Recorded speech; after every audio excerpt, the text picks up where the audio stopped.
लीळाचरित्र लीळा क्रमांक 149 पांड्या जन्मदान फल प्रतिभिज्ञा कथन।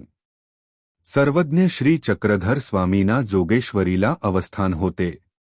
एक वेळ सारंग पंडितांना सर्वज्ञ म्हणाले, पांड्या तुम्ही अनुसरागा, तुमते संसारा वेगळे की जाई।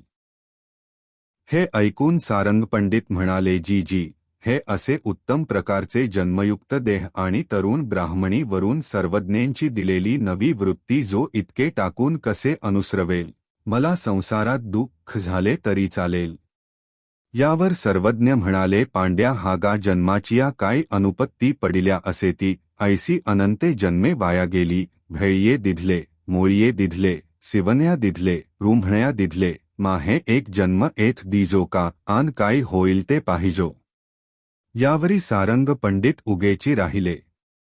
सर्वज्ञ श्री चक्रधर स्वामींना गणपती मढी अवस्थान होते। एक दिवस महादायसांना सर्वज्ञ म्हणाले, अनुसरा, मग तुम्हांसी ब्रह्मानुभूती होईल। हे ऐकून महादायसा म्हणाली, जी अनुसरोनी ब्रह्मानुभूती द्यावी तेन अनुसरता कान द्यावी।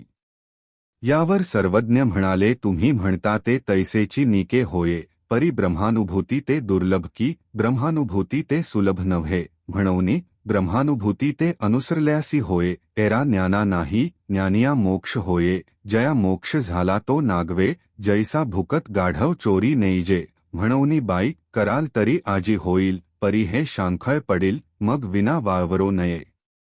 हे ऐकून महादायसा म्हणाली, हो का जी तरी अनुसरू आजच।